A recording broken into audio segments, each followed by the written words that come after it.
का हक भी छीन लेते हो, तो इसका मतलब है कि आप जमहूरियत पे यकीन ही नहीं रखते हो। जमहूरियत का मकसद ये होता है कि अगर जो जमहूर होता है वो अपोजिशन के जो राइट होते हैं उसको वायलेट नहीं करते। ठीक है। इसी वजह से IMF ने जो अभी दौरा हुआ IMF का, वो भी इसकी कड़ी है कि यहाँ पाकिस्तान में चूंकि पॉलिटिकल स्टेबिलिटी नहीं है, तो उस पॉलिटिकल अनस्टेबिलिटी की वजह से IMF का दौरा हुआ और उनको ये मैसेज दिया गया कि पाकिस्तान में स्टेबिलिटी नहीं है। जब स्टेबिलिटी नहीं होती तो आपका मुल्क में बाहर से सरमायाकारी नहीं आती। अच्छा। यहाँ पे आपकी कंस्ट्रक्शन फील्ड खत्म हो जाती है, रियल एस्टेट खत्म हो जाती है। ठीक है। किसी मुल्क में अगर रियल एस्टेट का काम खत्म हो जाए तो पूरी मशीनरी आपकी रुक जाती है। इस वक्त पाकिस्तान में कोई नई कंस्ट्रक्शन नहीं हो रही है। जो रियल एस्टेट का कारोबार तो बर्बाद हो चुका है और पहिया नहीं चल रहा। न आपके सीमेंट बिक रहा है, न आपके सरिया बिक रहा है, न आपकी बजरी बिक रही है, न मजदूर को मजदूरी मिल रही है। उसकी वजह यह है कि मुल्क में स्टेबिलिटी नहीं है। जब तक इस मुल्क में स्टेबिलिटी नहीं आती, आज आप देखें कि यहाँ से लाखों की तादाद में 25 लाख लोगों ने पासपोर्ट के लिए अप्लाई किया। 25 लाख पेपर नहीं है उसके पासपोर्ट बनाने के लिए। ठीक है। तो ये बाहर जाने का जो रुझान है इस मुल्क में गैर यकीनी की सूरत हाल है, जिसकी वजह से लोग बाहर जाना चाहते हैं। अच्छा, ये तो खैर एक अलग बात है। बाहर जाने के हवाले से जो बातें हो रही हैं, बाहर जाकर भी आप 2, 4, 6 साल जिस तरह से स्ट्रगल करते हैं ना, वो स्ट्रगल अगर आप अपने मुल्क में ही कर लें तो शायद आपको उतना नहीं लेकिन आधा बेनिफिट जरूर मिल जाएगा। हम यहाँ तो स्ट्रगल नहीं करते हैं, बिल्कुल पड़े रहते हैं, लेकिन जब बाहर जाते हैं और जब पड़ती है सिर पे तो आप बहुत स्ट्रगल करते हैं। ये एक आप लोगों के लिए पैगाम है। बहरहाल रमान साहब, ज़रा ये भी जानना चाहूँगा कि इस वक्त पार्टी की पोजीशन क्या है। पार्टी के अंदर ये कहा जा रहा था कि जो वकला बरादरी है उसने पार्टी को हाईजैक किया हुआ है। टॉप लीडरशिप से अगर आप जाएँ, हायरार्की देखें तो वकला ही हैं सारे, और जो पुराने पॉलिटिशियंस थे वो इस वक्त बैकफुट पे क्यों नजर आ रहे हैं? ऐसे बात नहीं है। अभी जो हमारा 24 तारीख का मार्च है उसमें अगर आप देखें तो सिंध से जो लीड कर रहे हैं हलीम आदिल शेख साहब लीड कर रहे हैं, वो वकील नहीं है।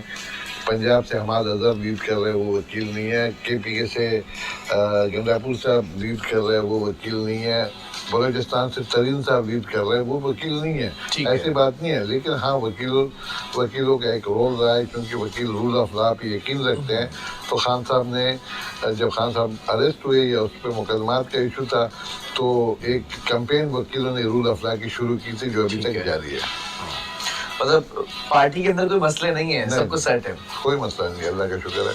जब तक खान है, हम सब खान को फॉलो करते हैं। बानी PTI जो हमारे मुर्शिद है उसको हम फॉलो करते हैं।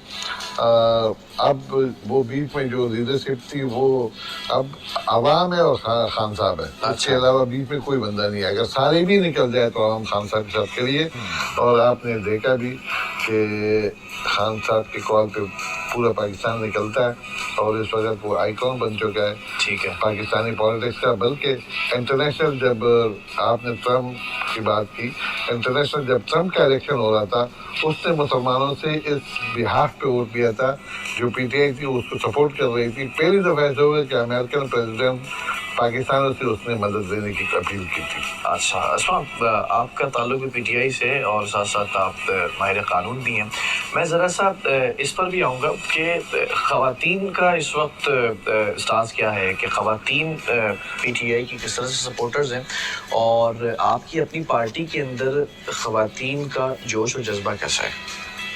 Thank you. फिलहाल अच्छा, ख़वातीन तो हर पार्टी में ही आगे हैं। PTI में ख़ुसूसन बहुत ज़्यादा आगे हैं पार्टी। अच्छा, ज़्यादा ही हैं। PTI में मैंने जो देखा है आजकल, PTI में लेडीज़ बहुत ज़्यादा हैं।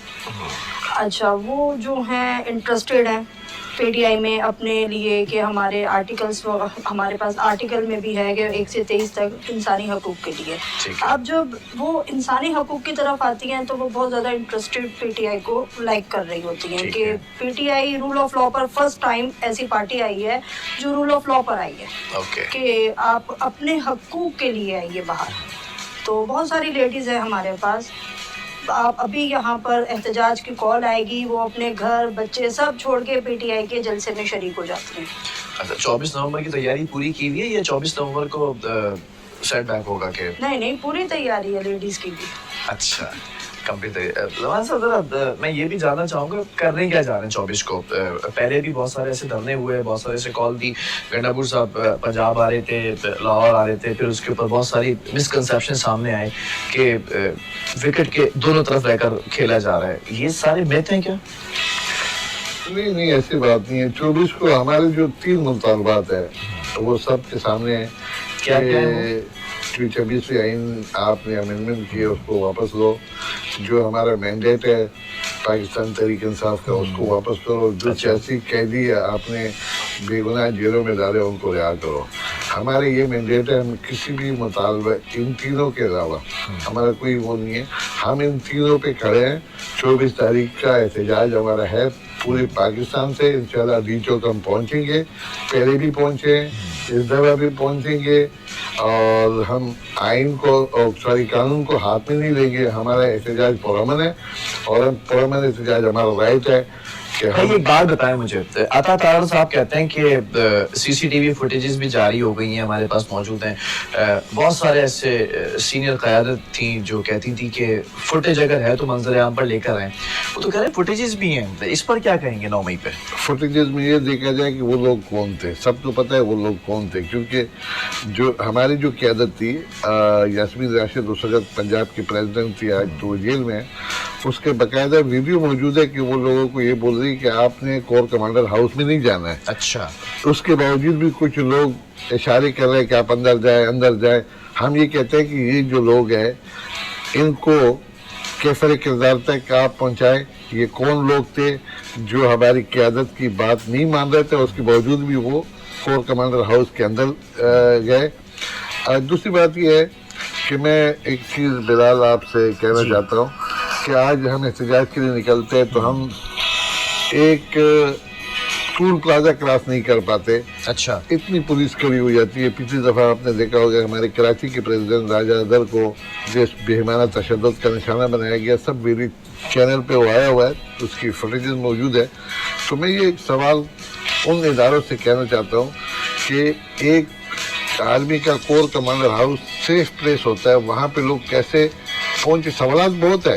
جب یہ فوٹیجز کی بات کریں گے تو اس کے بعد بہت سارے سوالات ہیں جو اس کا جواب دینا حکومت کا فرض ہے کہ وہ اس کا جواب دے سکے کہ ایک کور کمانڈر ہاؤس کو کیوں سیف نہیں کیا گیا, وہاں لوگ کیسے انٹر ہو گئے, وہاں سیکورٹی کہاں تھی. کیونکہ ایک ڈویژن کی سیکورٹی کور کمانڈر ہاؤس پہ وہ تعینات ہوتی ہے, وہ سیکورٹی کس نے بیک کی, اور اس وقت کور کمانڈر کو وہاں سے کون لے گئے. یہ سارے سوالاتوں کا جواب دینا ہے, حکومت نے دینا ہے. کیونکہ بہت ساری چیزیں ایسی ہیں جو صرف فوٹیجز سے حل نہیں ہوگی, وہ سوالوں کے جواب کے بعد ہی وہ حل ہوگی. اور